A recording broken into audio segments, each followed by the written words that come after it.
Nobody starts at the finish line. You have to start somewhere.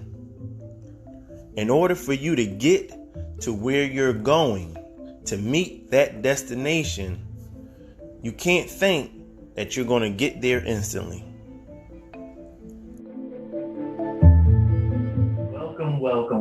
Welcome to another episode of the Mrmindfulminute podcast, where we touch on different things, different topics, on how we could go from a nothing place to a something place. And today we are touching on expression of feelings. How do you really feel? And today I have a very, very special guest that's very, very dear to my heart. And I'm going to let her introduce herself. Please tell everybody who you are and what you do. I'm Mrmindfulminute. I'm his daughter, and I do art, skateboard, and yeah, that's really it. All right. So, what we're doing today is really touching on the aspect of how we need to express our feelings, how we should actually say how we truly feel, something that I always say how you feel, not what you think people want to hear, right? But also more importantly, how do we feel when other individuals in our lives don't actually allow us to express how we feel, right? And usually that's family members, that's friends, or even sometimes like coworkers or teachers and things of that nature. And so I just think that it would be a really, really good transition to help people understand from a not only a female standpoint, but a teenager as well, because sometimes as adults, we don't know the mindset of children, even though we once were children, but we don't actually be thinking as adults how kids really feel when we don't give them the opportunity to express their feelings and their emotions freely. So I just want to jump right on in there just to ask that one question. What do your thoughts be when someone constantly expresses how they feel, but they don't give you an opportunity to express how you feel? It just feels, for me, it feels really awkward. It's like they want you to only like value how they feel, but they don't want to value how you feel, or like just take it into consideration. And it's like, well, why should I be listening to you if you don't want to listen to me? And it's like people try to put their feelings on you and try to make you feel guilty about things. And it's like they act like they're like the best person there, saying they never did anything, but it's like you don't know how I feel, and you don't let me express how I feel. So it's just like you feel shut down, and it's like you don't want to express yourself to anybody. Wow. Now, see, I would have not taken it from that standpoint, right? Like a feeling shut down. Like I know as a kid, I used to feel like I didn't have a voice because when I went to express my feelings, I was told, oh, well, no, little boys don't do this, and man up, and you need to do better, and don't act like that, and don't act like this. So you saying this, I could definitely relate, and I understand, like, it makes you be like, well, how can you want me to express myself in another area when you shut me down in a totally different area, right? Okay. So let me ask you this question. When you don't have the opportunity to express yourself, maybe in a conversation, what does that do for your dynamic of how you feel toward that person? Towards that person, it just makes me feel like I don't want to talk to you about anything, emotionally or like mentally. It's just like you're not going to listen to me anyways, or it's like you don't want to listen to me. So it's like, why would I even waste my time and talk to you? Why would I waste my time and talk to you? Now, see, that one there, I don't think I've ever been at that place, right, where I'm just like, why would I, not actually talk to you at all? Because for me, it's a total different feel, right? For me, it's a total different, like kind of like mindset is totally different, because when I feel as though I can't express, my feelings, it just makes me say I'm not going to express myself maybe in a different dynamic. It never made me actually say, you know what, I don't want to open up to this person at all. But now that I think back on it, I can see how even as a kid, I didn't express certain things about myself. So even as a kid, when that did happen, I can remember not telling anybody certain traumatic experiences that I had in life, because I was never put in an environment where it was okay for me to express how I feel. So I can definitely understand what you're saying as far as, oh, well, what makes me want to talk to you about anything now? Because you don't allow me to express myself over here. So why would I even imagine that I would be able to express myself somewhere else? Okay, I totally get that. I totally get that. That is really difficult, I can imagine. I can imagine that that's really tough. Do you ever find yourself feeling as though that you don't have anybody to express yourself to? Yeah, I feel like that sometimes, not with every single situation that happens, but like with some stuff, it's just like, oh, I don't really know like who I should talk to about it, because like certain experiences that I had, it's just like, oh, well, maybe they can act the same way as another person did, and it's just like putting a false expectation on everybody just because of one person. Oh, okay. I can get that. I can understand that. And I'm pretty sure that there are a lot of like other kids your age, male, female, that can, probably feel the same way, probably relate to it the same way. Where you just don't feel like you got anybody to talk to, right? And so like obviously if you don't feel like you have anybody to talk to, it's almost like, well, I'm going to only want to talk to my peers. I'm not going to necessarily want to talk to someone that's older, because this other older person kind of shut me down. So it's like, yeah, I'm pretty sure that all older people are going to shut me down.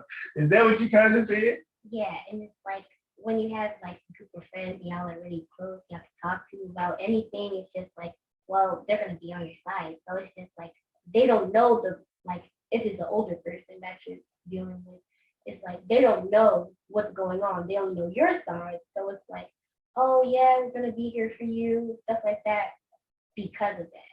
So it's like because of your friends. Okay. All right. I can totally understand that. I can totally get that. Like 100%.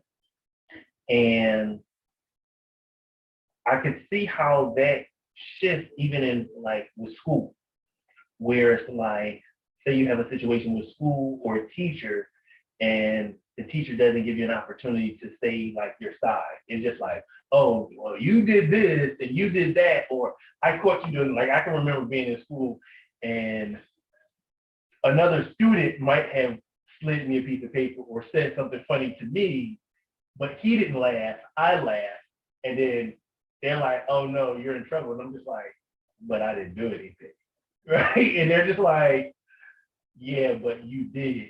No, you just caught me, but you didn't see them.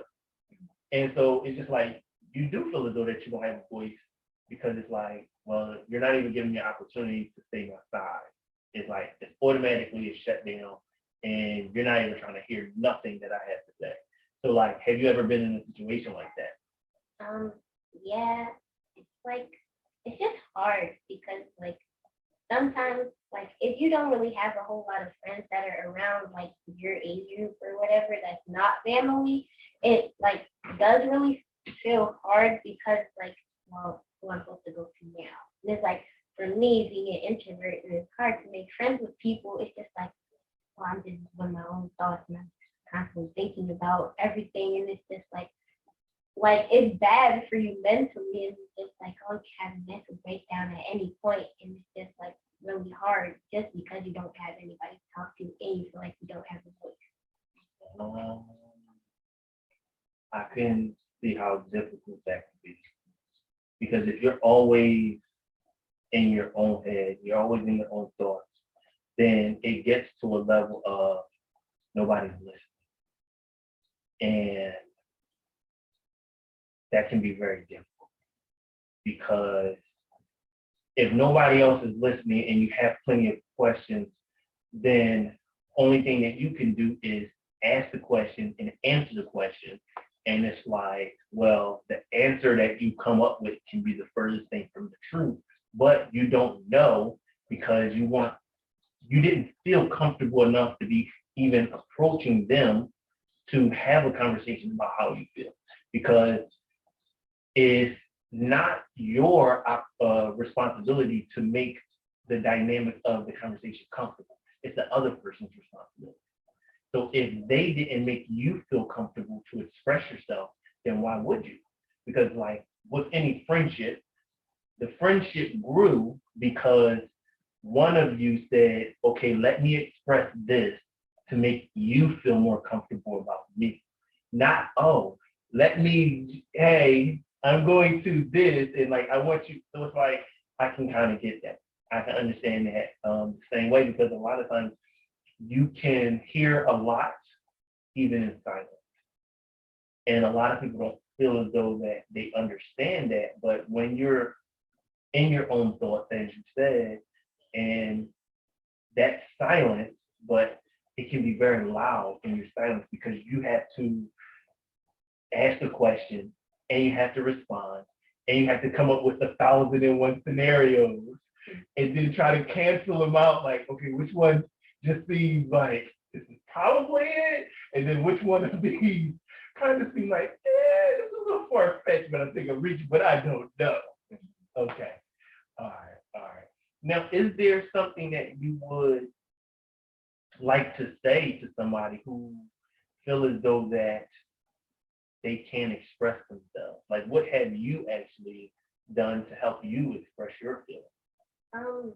Well, I just try to do it more, like express my feelings more with people that I'm more comfortable with first, because I don't really talk to that many people about how I feel. So it's like, let me talk to people I'm really close with, really comfortable with first. And then it'll possibly be easier to do it with people that it's harder with.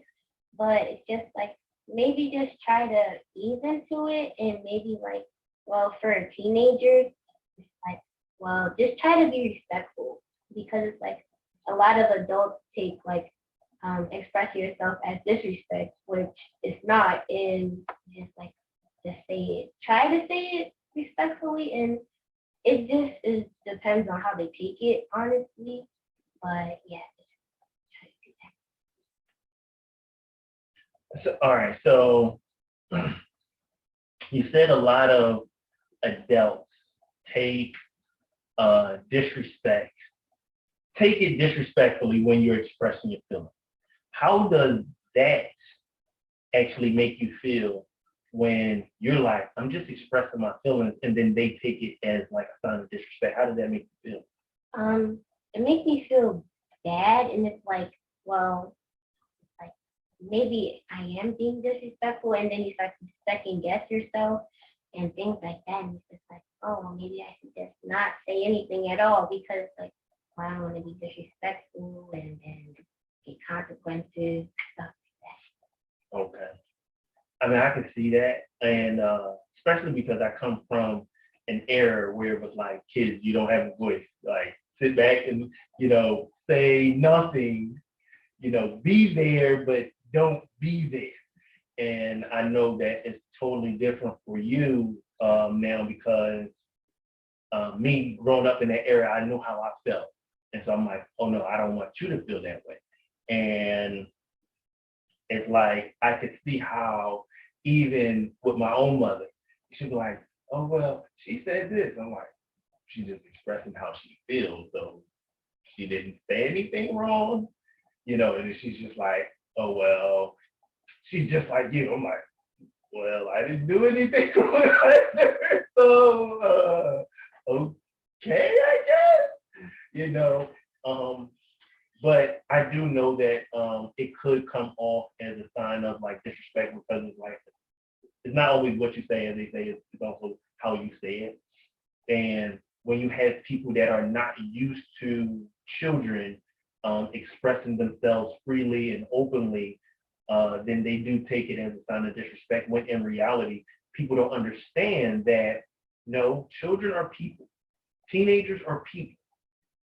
They have the same feelings and the right to express themselves openly and freely as everybody else does. But it's just as authority figures and adults, sometimes we don't look at it that way. We don't view it from the standpoint of, this is a child and we're just actually expressing how we feel, but we're not allowing them to express how they feel, right? And so I just really kind of want to touch on that realm for a second, because when we're in situations and authority figures, say, you know, a parent or grandparent of that nature, are constantly making you, as you said earlier, feel bad or feel a measure of guilt or shame for expressing yourself, how would you like to change the narrative of that, of people kind of shaming or guilting children for expressing themselves? How would you like to change that narrative? I would like to change it, like, just to, as you said, like, view them as people and not necessarily as, yes, it's adult and child or something like that, but it's like still a human, you still have feelings and stuff like that, like you said. And it's just like, wow, as soon as you change your mindset, then that's when you can be able to accept people's feelings and not try to make them feel bad, because I feel like when you make people feel bad, it's about expressing how they feel. It's like you're invalidating them and how they feel, and that's not good. Ooh, now you just touched on something heavy, because when you talk about invalidating a person's feelings, to me, that's, you're ignoring their existence. Because if I invalidate how you feel, how am I actually expressing that I'm giving full attention to you?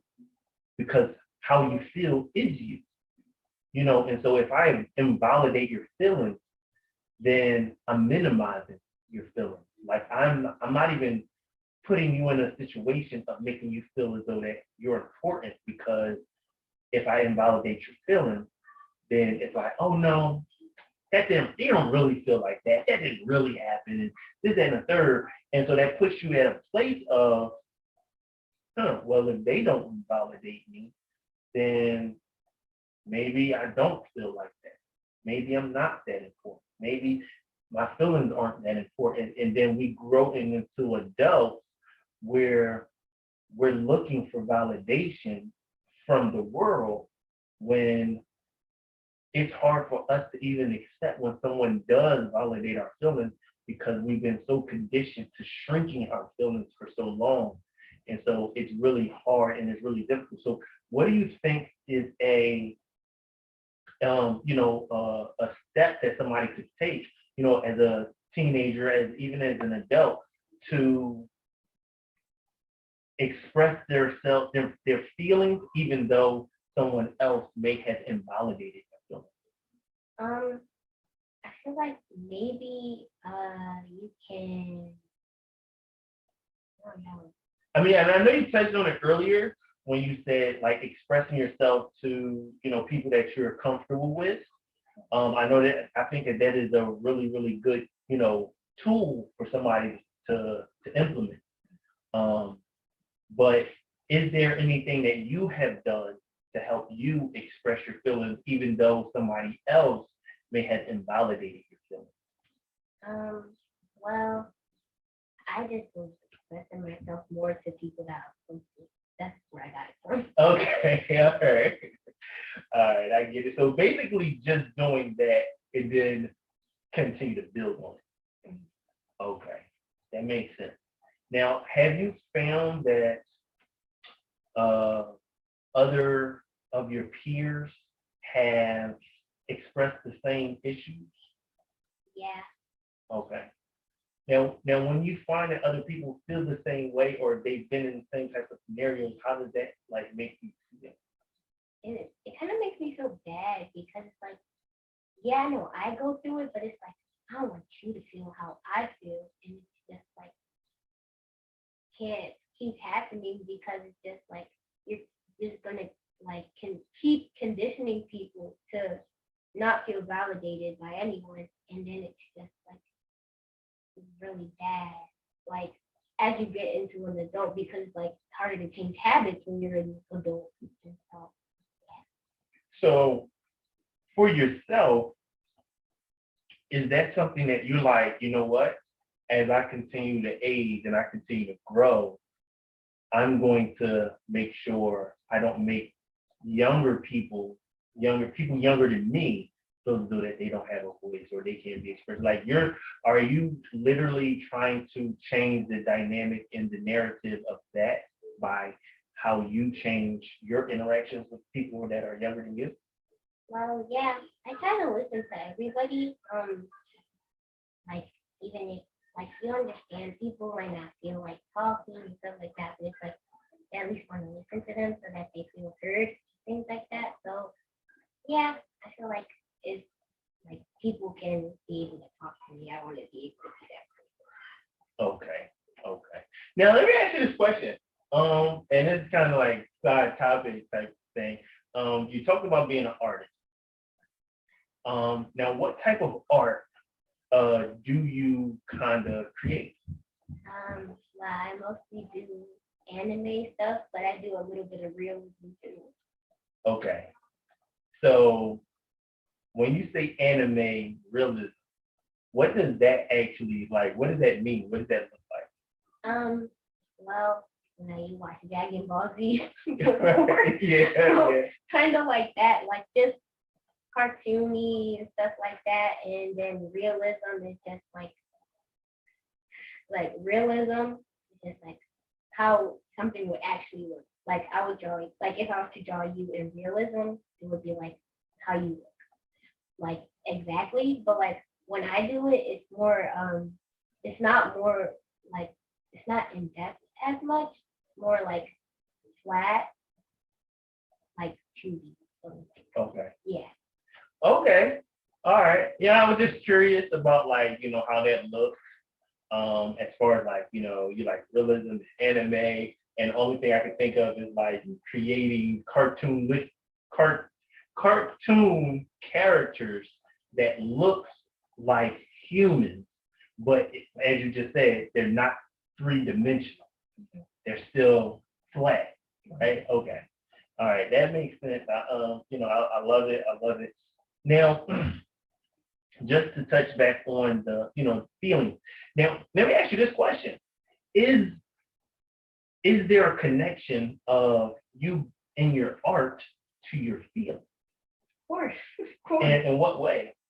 Well, this is a thing, it's called vent art, and basically you just like put all your emotions into like an art piece or whatever. And so I do that a lot when I feel overwhelmed or something like that. I just draw it like, and it doesn't even have to be a person. It can be just like something that represents how I'm feeling and stuff like that. It feels really good because it's like that's like where I feel most comfortable expressing my emotions at. Okay. And I mean, I can get that 100% because as a songwriter myself, a lot of times I express my emotions and how I'm feeling through music. And so okay, what is there any recommendations that you will give somebody that's watching or listening to this, that something that they could do as far as to express themselves and express their feelings? Well, if you're not like very verbal with things or bad at explaining things verbally, it's just like find something that you're really passionate about doing and then do that. Like it's more comfortable for yourself and you don't have to worry about people judging it or anything like that because you can just keep it for yourself. you don't have to show anyone. Okay. All right. Now, let me ask you this question. Was it a time where you felt as though you were trying to please other people because you didn't feel as though you could express your feelings? Yes. And so walk me through what that kind of, even what that, not just what that looked like, but what that actually felt like to have to shrink back into your own feelings while appeasing to somebody else. Well, it's just like it looks like you just don't know who you are, and that's how it feels like too. Well, at least for me, it's like I didn't know who I was. I didn't know what I liked to do because I just wanted to do what others was doing because I would just, oh, let me help them out, and I was adapting to how they would act and stuff like that. So I wasn't really developing my own personality and my own mindset, and it's just like it's very confusing when you try to do that. Okay. Now I hear you talk about your mindset like a couple of times. Like, where did you even get that whole, my mindset kind of thing from? Because a lot of people don't think that it's their thought patterns or their mindset that has them conditioned to being the way that they are. Like, what made you say, okay, I need to change my mindset? Mrmindfulminute, of course. But yeah, it's just like I hear you talking about it a lot, and so it's just like, well, when you think about it, your mindset, like you said, helps you like do certain things which you do and do not accept, stuff like that. So it's just like, well, if I change my mindset to things that I like and things that I enjoy, things I don't like, and stuff like that, it'll be easier. It's easier for you to not like develop the traits of other people and to try to please them. Okay. That makes sense. That makes a lot of sense. Now, if there was something that you would like people to do differently, right? What would that thing be as far as if somebody, watching this or listening to this, what would be something that you would want them to do differently as far as creating the space for you to be expressive or them to make their family members or friends be more expressive of their feelings? I say to probably just like not force them to do it because they're going to do it on their own will, and if they're not comfortable or if they are, that's like totally up to them. And you can try to do things like just reassure them like, hey, you can talk to me about anything and stuff like that. So I feel like it's just like not trying to pester them about expressing how they feel because that'll like just turn them away from you even more. Pester them. Okay, I could kind of see that. Like, let them come into that realm when they're ready, but you letting them know, hey, the door's open, it's not locked. When you're ready to come into the room, I created the room for you,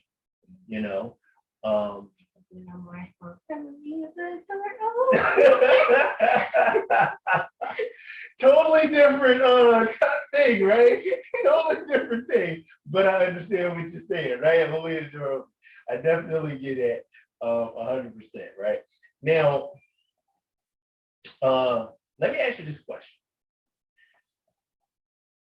Is it very difficult when other people constantly come to you and they express how they feel, but they don't never give you an opportunity to express your feelings? It's like, here's how I'm feeling. Here's how I'm feeling. And then make these changes. And then when you go to express your feelings, no. I don't want to hear that. But they don't say that they don't want to hear that, but they inadvertently, they're constantly expressing their feelings. How does that actually, how do you deal with that? It's really hard to deal with because it's just like, oh, it's so overwhelming because they only want you to change and they're not willing to make the change themselves. For the relationship to be good, or like, yeah, for both of you to benefit from the relationship and it's not parasitical. So it's just like very hard because like you feel like you're a therapist to them and you're not, and it's just like, but they're not a good type of therapist. They're like a toxic therapist, and it's just like, oh, you need to do this, you need to change, you have to do this, or I don't want to deal with you anymore. And then it's just like, but you don't want to change, and then it's just like back to the guilt thing. When you don't want to deal with them anymore, they make you feel bad. Wow. Now that's deep right there, because you said the relationship is not parasitic, right? It's not equal, right? And they want you to make changes that they're inadvertently not willing to change themselves. And I always say the love you want should be the love that you show or the love that you give, right? And a lot of times we as people, we gravitate closer to recrimination than actually accepting what somebody has to say about us. Like, is there some validity to what the person said? Or do we be so quick to, oh, wait, what you have to say about me? Oh, no. Let me tell you what it is that you do wrong. Let me express this to you of what you do wrong. Oh, no, you need to be more appreciative of me in your life. But it's like, well, when I say the same thing to you, or I give you the same energy that you give in me, oh, you don't like that. You don't like the fact that I'm now treating you the way that you are treating me. I'm just now giving you the same energy that you've been giving me, and you don't like it. And now you get to see it. I'm actually pulling the mirror up to you so you can see your own behavior. But even though you see your own behavior, you still don't want to acknowledge that I'm showing you your behavior and you don't like it, but you still give me the behavior that you don't like. How do you cope with that? Like, how do you deal with that? Do you just cut people off, or do you still try to find a way to deal with it? Well, it changes a lot for me because at first I used to be like, oh well, it's okay. They just doing what's best for me because they're an authority figure to me. So it's just like, oh well, let me just try and change and do this. Maybe I won't do that anymore. Blah blah blah. And now it's just like, well, I don't really want to like, yeah, I love you because it's family or whatever, but it's just like I don't want to be around you as much because it's just like, oh well, you make me feel a certain way and I don't like it, but you, when I do something, um, yeah, you make me feel a certain way and I don't like it, and then you don't want to change, and so it's just like I don't want to put up with you anymore. And I can imagine. Listen, I can imagine that that's very difficult as a child, right? To be like, I don't want to, my existence or my presence in your life, I'm going to just remove myself. When family members or friends may be like, oh, what, you don't love me no more? Because a lot of times we equate the love a person has for us by the presence in our life. When in reality, your presence in somebody's life is not connected to the love that you have with them. It's like, as you said, if you feel as though that person is toxic to you, or you find every time that y'all have a conversation, they making you feel guilty, or they making you feel shame or something like that, at some point you like, I don't have to tolerate that. Like, I don't have to. It's almost like I'm choosing now to have that behavior done to me because I don't like the behavior. I've already said that I didn't like it. I know that this person tends to continuously do it because it's about how they feel, not about how I feel. And so now when you start choosing to love yourself more and pulling yourself away, people start to feel as though, oh, it must be something. What's up with you? What are you doing? Oh, you must don't love me anymore. And it's just like, I don't love you no less. I just love me more now. And you just so used to me loving me less and loving you more, you don't like it. But sorry, but I'm not sorry because I should have never actually made you feel as though it was okay for me to love me less. And I know that that could be very difficult as a child, teenager, because it's like, well, your family is your family, right? Your friends are family members that you choose to make family, right? And we don't really have no control over that, but what we do have control over is how much we choose to be engaged with that person once we get to a certain age. Because now it's like, well, I'm at the age of saying, nah, you know what, I don't want to go. Oh, no, you know what, I think I'm good with just talking to you on the phone. No shade to you. Love you to life. But I don't like that feeling that I get when I engage with you. And so instead of me just being irritated and upset with you, I'm just going to minimize how much I physically engage with you or even virtually or even like telecommunication, right? So I know that that can be very difficult because especially when it's family members, you know, we love our family members. You want to be around them, but it's just like, you be at a crossroads where it's like, I don't want to deal with that. So I know that that's very difficult. I appreciate you, you know, you sharing your thoughts and your feelings about how you truly feel about how you feel. You know, so you talked about your art. Is there somewhere people can find you if they were interested in looking up your art and or buying your art or looking into your anime? Is there a place that people can find you, or is that something to come? Yeah, something to come. So you can see it on TikTok. And what is your TikTok? Even Monkey Stop and Cry. Okay, what you have to spell that for us? INVMAKI.SENTAI.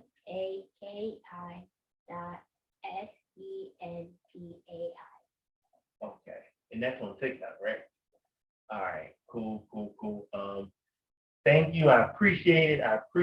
Truly, truly, truly appreciate you coming on here and giving that information to. So now it's time for Ask Mr. Mindful Minute, where I give people the opportunity to ask Mr. Mindful Minute himself different questions of different realms. So any questions that you have for Mr. Mindful Minute? What made you get into motivational speaking? Okay, so one of the biggest influences to why I got into speaking and coaching and things like that was one, I'll give credit to Eric Thomas. Came across Eric Thomas and I just was like, wow, this like I wish I had that when I was younger. And I know he was around for a long time, but I just didn't know. That's one. Being somebody who went through depression, went through PTSD, went through different traumas in my life, there were certain things that I wanted that I didn't have. And I said, man, I want to be that person as if I had it. And so it made me gravitate to the realm of how can I have a positive influence on people's lives. And I always was, you know, tried to encourage and inspire and motivate people, just me being that person. But I just didn't ever see me doing that as a profession as well. And, you know, me as being a minister, it made me say, you know, okay, I can help people with this. I can also help people over here as well. And so it just made me see how I can actually look to helping people in another way outside of just the spiritual aspect as well. Also, do you feel like Mr. Mindful Minute is just one of like a persona that you have, or do you feel like he's a part of you? That kind of varies. right? It varies because Mr. Mindful Minute is a branch of me, right? I wouldn't say that he's necessarily a persona, right? Because Mr. Mindful Minute is like he's more of a person that I consider myself one of those jack of all trades. Like I know a little bit about a lot. And so I try to take all of that knowledge that I have, whether it's being a personal trainer, whether it's being a nutritionist, whether it's being a songwriter, whether it's being of this, whether it's being somebody that knows how to do certain things. And now I just take all of that information and now I give it to the world. And so like with me being Mr. Mike Minute, it doesn't change who I am in my personal life or in my professional life. Like Mr. Mike Minute is who I am. That's just a part of, as I say, one of the hats that I wear. So I know how to now use that knowledge that I have. So when it's like, oh, I can give you some tips about health. Why? Because I was also a nutritionist and I was also a personal trainer. And now this is where all of that, now I compartmentalize everything that I've learned from different stuff, just side information. And it's just like, that's all under the bridge of Mr. Mindful Minute now. And it's just like, okay, that's kind of like also who he is. It's the official Mr. Mindful The official Mr. Mindful Minute. Yes, absolutely. Absolutely. Any other questions? All right, so again, I want to thank you for joining us and really giving that information and giving your insight. I truly appreciate it. And so remember, my challenge to you is to always go be great. Know that greatness is a mindset and you have greatness within you. So on that note, go be great. You're in control of how you feel. You're in control. You are the determining factor of your feelings. No one else can control how you feel. Remember, you're in control of how you feel. So control your feelings.